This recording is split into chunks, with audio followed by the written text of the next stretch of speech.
If you haven't had this amazing mushroom risotto dish before, stick around because I'm about to teach you how to make it. Trust me, you won't regret it. This dish is so flavorful, creamy, and cheesy, and I have made it one of my specialty dishes to whip up, and I've only improved at it over the years. Fun fact, this recipe is heavily inspired by the Trader Joe's mushroom herb risotto boxes that they used to have. My mom used to make that when I was younger and I loved it every single time.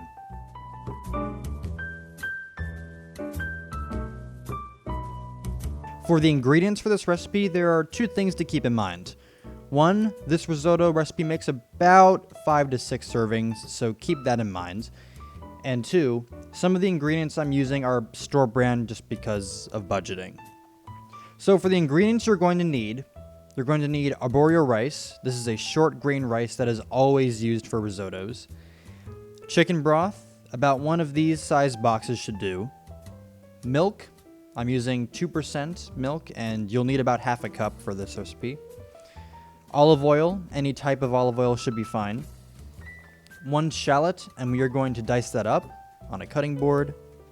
White cooking wine for an additional floral flavor. This is completely optional, so if you don't like using or drinking wine, don't worry about it, just leave it out. The alcohol will cook off anyways throughout the cook, and will leave the flavors behind in the rice. I just bought the cheapest white cooking wine in my local grocery store, and I think that does a great job. 1 tablespoon of butter, room temperature is best. 2 or 3 fresh green onions or chives, pick whichever one you prefer or leave it out entirely if you wish.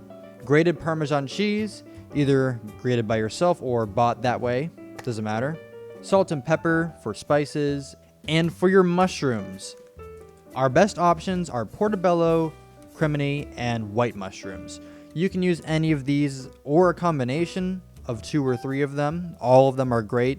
For this batch, I've decided to use white mushrooms. Now, before we start cooking, there are some key things to think about when making this dish. This dish takes time, patience, and attention. We are not leaving this in a covered pot and leaving it alone. Risotto gets lonely, and we need to keep it company. So as we cook it, we are going to be consistently stirring it along with the other ingredients as we add them in. The rice will be delicious and tender at the end, after it has spent all this time with the flavors that the broth and the other ingredients bring.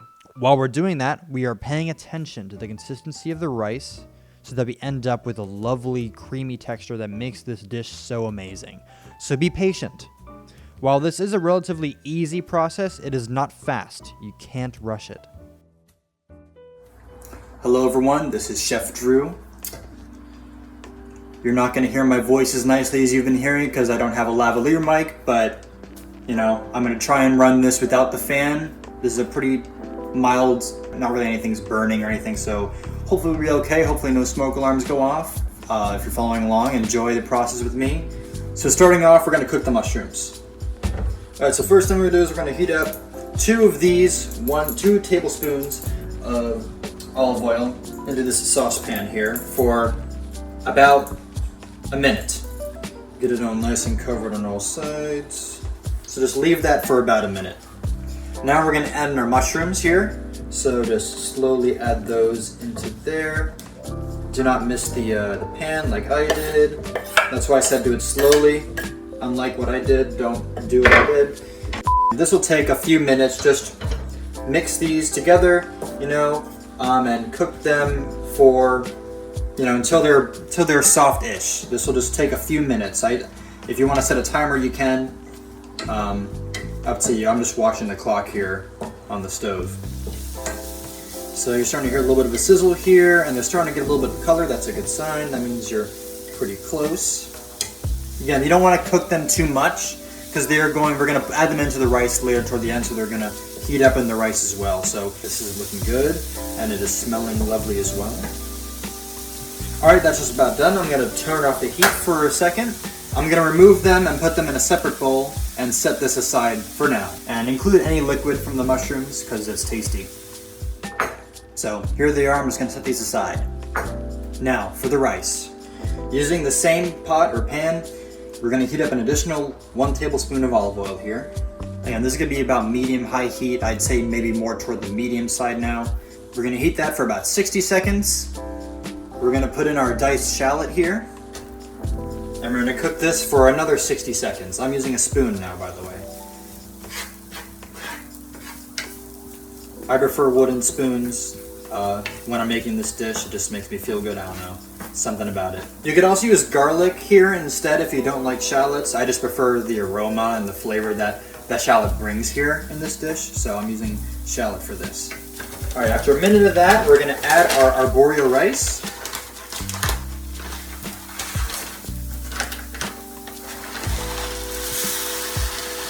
Yeah, for this recipe, I'm throwing in about 2 cups of rice.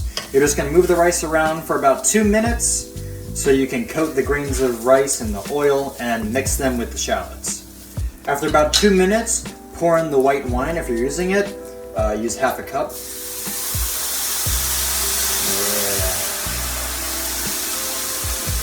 Yeah. And stir that until it is mostly absorbed.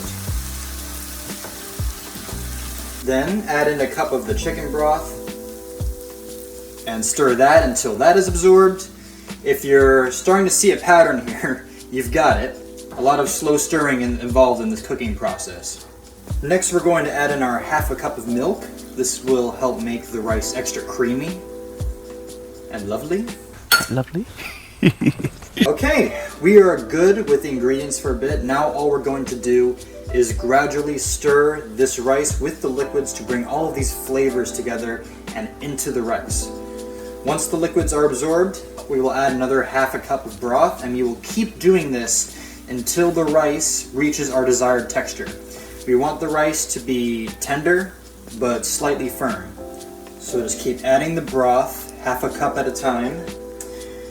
Then when the liquid is absorbed, just repeat. I also added in a little bit of extra rice just because I felt you're gonna have leftovers, so I may be making a little bit more than 2 cups with this, but just make 2 cups for the amount of servings that I said, or you can, divvy it up accordingly, how many people you're feeding, or however much you want. This is the most chill part of the cook, so relax, put some chill music on, whatever you like. Now we can definitely smell all these wonderful aromas from what we've done thus far. This should generally take about 15 to 20 minutes, but times can vary depending on your stove's burners, of course. This one is electric, so it doesn't even have real burners.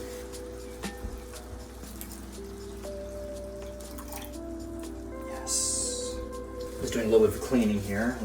I'm a firm believer in the clean as you cook mentality. Just have patience and enjoy it, Zone out. I zone out sometimes when I'm doing this. It's mesmerizing.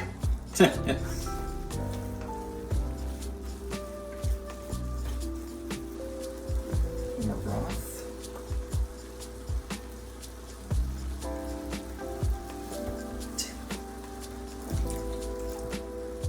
You can take a break if you need to, but only do it for like a minute at a time. Like seriously, this needs your attention. This rice gets lonely. Another thing I should mention is that you can use more milk instead of chicken broth if you want it to be even more creamy. You can kind of like even out that ratio if you want. I just like to use a cup, half a cup or 2, maybe a cup of milk in this, and then have the chicken broth do the rest. But it's up to you. I just wouldn't do only milk. Speaking of which, it's time for more broth. Just want to make sure there's always some liquid in there for it to absorb into.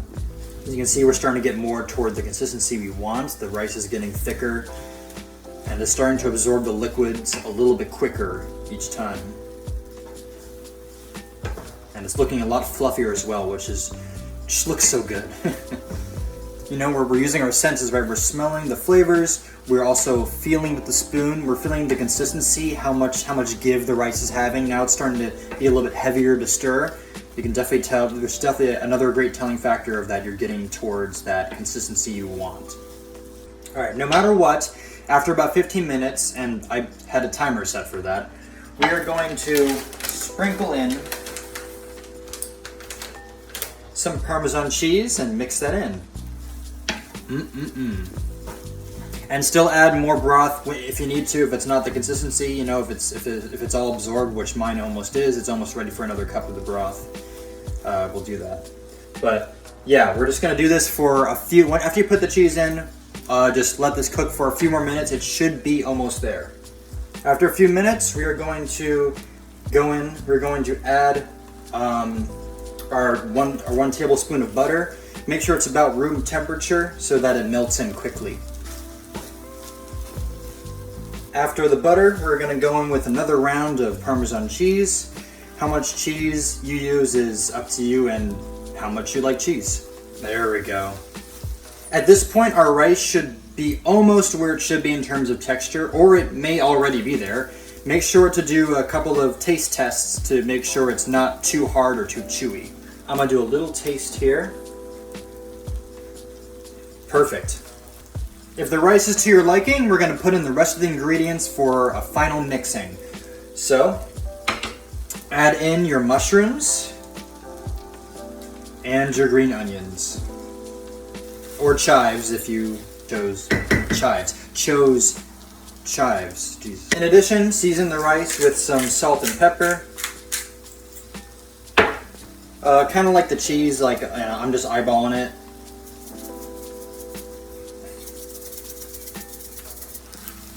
Let all these items mix for a couple minutes, and then your risotto should be done. It's a bit of an extravagant dish, but it's so comforting to eat, for me at least. All right, heat is off. The last thing to do is to wait for this to cool for a couple minutes and then plate it up. Maybe add a little bit of extra cheese on top and enjoy.